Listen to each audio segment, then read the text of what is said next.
Mastering value stream mapping. Leadership's vision is crippled without value stream mapping. When does our organization's leadership envision achieving its desired outcomes, and how does the implementation of value stream mapping align with and support the accomplishment of its overall goals and objectives? Our organization's leadership envisions achieving its desired outcomes within the next 12 to 18 months, with incremental progress milestones every 6 months. The implementation of value stream mapping, VSM, is a critical component of our operational excellence strategy, aligning with and supporting the accomplishment of our overall goals and objectives in several ways. 1. Alignment with strategic objectives.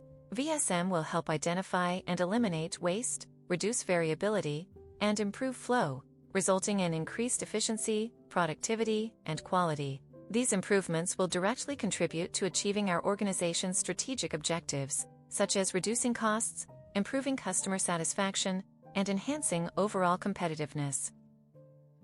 2. Process optimization.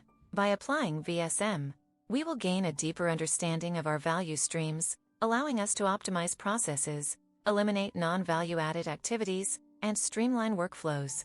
This will lead to significant reductions in lead times, inventory, and overhead costs, ultimately driving towards our desired outcomes. 3. Improved visibility and transparency. VSM will provide a comprehensive, visual representation of our value streams, enabling our organization to identify areas of inefficiency, track progress, and make data-driven decisions. This increased visibility and transparency will facilitate more effective collaboration, communication, and problem-solving across departments and functions. 4.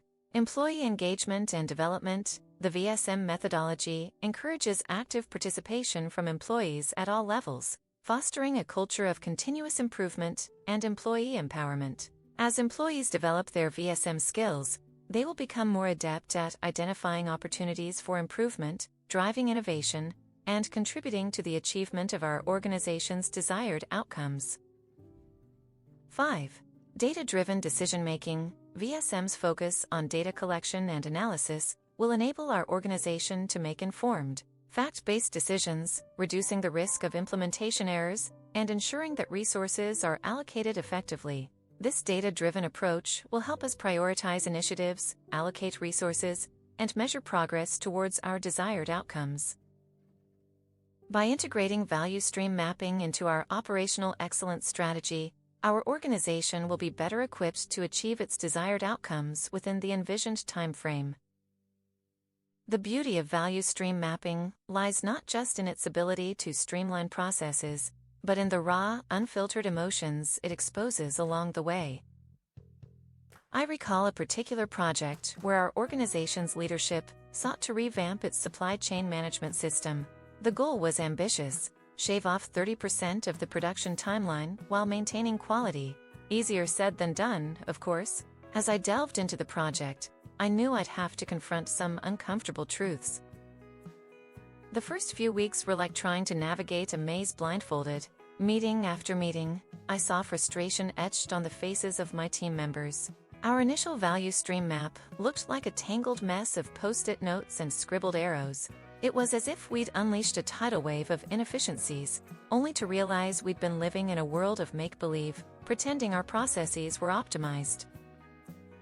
In those moments, I felt like I was staring into the abyss. The weight of responsibility hung heavy on my shoulders. How could we have been so blind to the wastefulness? The what-ifs and maybes swirled in my head like a vortex, threatening to pull me under.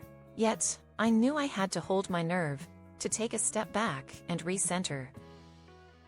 We started by mapping the as-is process, painstakingly documenting every step, every handoff, every delay.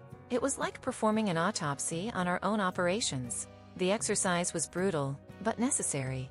We uncovered hidden patterns, silly mistakes, and bottlenecks that seemed to have a life of their own. It was as if we'd been sleepwalking through our own processes, never once stopping to question why things were done a certain way.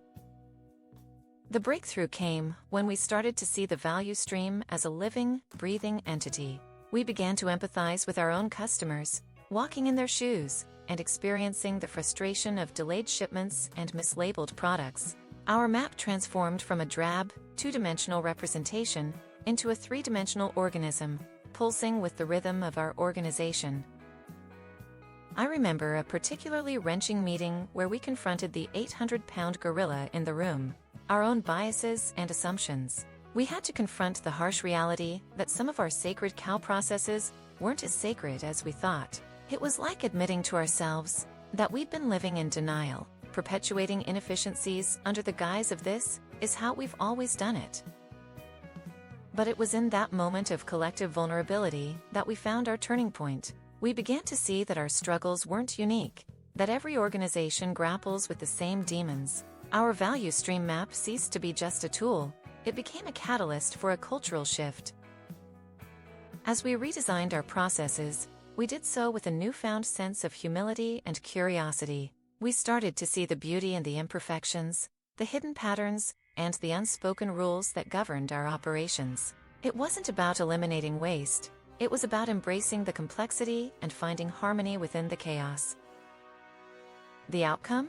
We shaved off an astonishing 32% of our production timeline, exceeding our target. But the real victory lay in the transformation of our collective psyche. We emerged from the experience with a deeper sense of empathy, a greater appreciation for the intricacies of our operations, and a willingness to challenge the status quo.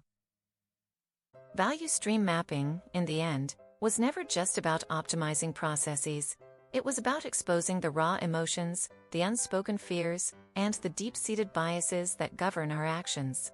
It was about creating a culture where we could confront our own vulnerabilities and emerge stronger, more resilient, and more compassionate on the other side.